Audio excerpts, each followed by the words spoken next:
In the Czech Republic, CVs are often translated in English to mean resume, which in fact they are not. Resumes and CVs are two different documents.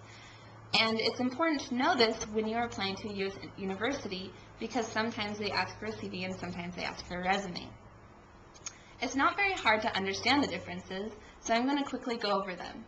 Basically, there are three main differences between a CV and a resume. The first is length.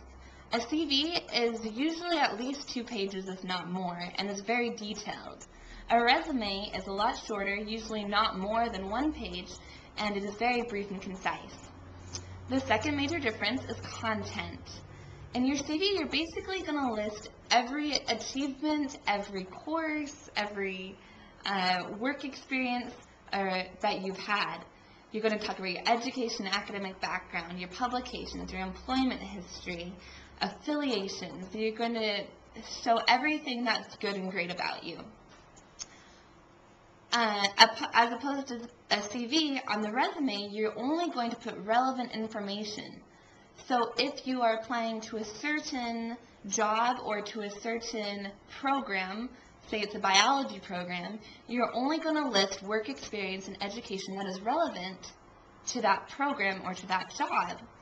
You're going to put work experience, education, skills, main achievements, and maybe extracurricular activities. That's usually the main content in a resume. The last major difference is the purpose. CVs are usually for high academic jobs or positions or student status. A resume is often for any other application in the U.S. So for jobs and in business, you're going to do a resume. And most likely for an undergraduate education, you're going to use a resume as well. Really, a CV is really only for high academia in the United States. And so when you see on an application that you need a resume, be sure to distinguish whether you need a CV at that point or whether you need a resume. One little tip about resumes is remember that resumes are not just about content, but it's also about the visual appeal. So make sure to make it look very nice. There are many tips that we have on our website as well as online and other sources which will help you make a good resume. Please look at examples, look at the tips that are offered to you, and make the best resume that you can because it represents you.